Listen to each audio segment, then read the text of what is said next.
Assalamualaikum warahmatullahi wabarakatuh. Selamat pagi semuanya. Perkenalkan, saya Alif Dimas Muhammad dari Badan Nasional Pencarian dan Pertolongan, Unit Kerja Kantor Pencarian dan Pertolongan Kelas A Banda Aceh. Saya dari Angkatan 8 Kelompok 3.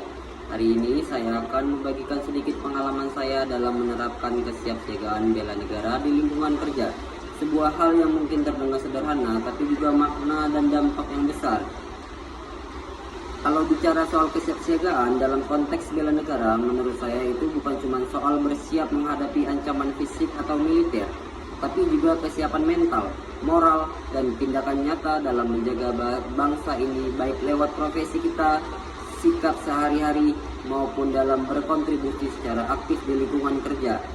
Kesiapsiagaan bela negara itu artinya kita selalu siap kapanpun dibutuhkan, menjaga etika profesi, bekerja dengan penuh tanggung jawab, dan menjaga integritas, terutama di instansi seperti tempat saya bekerja, yang berhadapan langsung dengan situasi darurat dan penyelamatan nyawa manusia. Selain itu, setiap hari,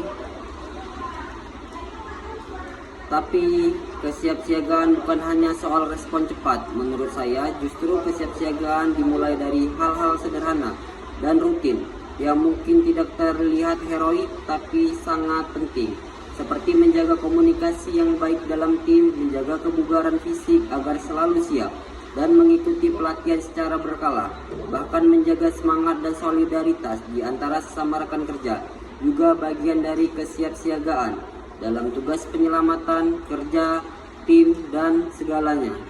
Tidak bisa satu orang hebat sendiri, semua harus saling percaya, saling mendukung, dan punya semangat juang yang sama.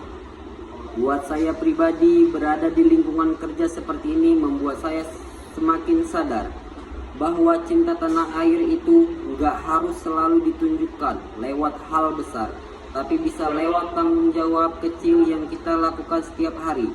Disiplin datang kerja tepat waktu, menjaga peralatan agar selalu siap pakai, mematuhi prosedur keselamatan, dan tugas belajar untuk meningkatkan kompetensi itu. Semua bentuk bela negara, karena pada akhirnya kita bekerja bukan hanya untuk instansi, tapi untuk masyarakat dan negara. Saya juga percaya bahwa semangat bela negara bisa menular kalau kita konsisten menunjukkan sikap siap siaga. Rekan-rekan di sekitar pun akan ikut terdorong untuk menumbuhkan rasa tanggung jawab yang sama. Dan ketika itu terjadi, lingkungan kerja jadi lebih kuat, solid, dan profesional. Itulah sedikit cerita yang saya bagikan. Saya menerapkan kesiapsiagaan bela negara di lingkungan kerja. Semoga cerita ini bisa memberikan gambaran bahwa setiap dari kita punya peran penting dalam menjaga negara ini dengan cara dan versi kita masing-masing. Mari terus semangat, terus belajar, dan terus siap sedia kapanpun bangsa memanggil. Terima kasih atas perhatiannya. We are family. Apik Nam Jaga Samagram. Salam. Ya.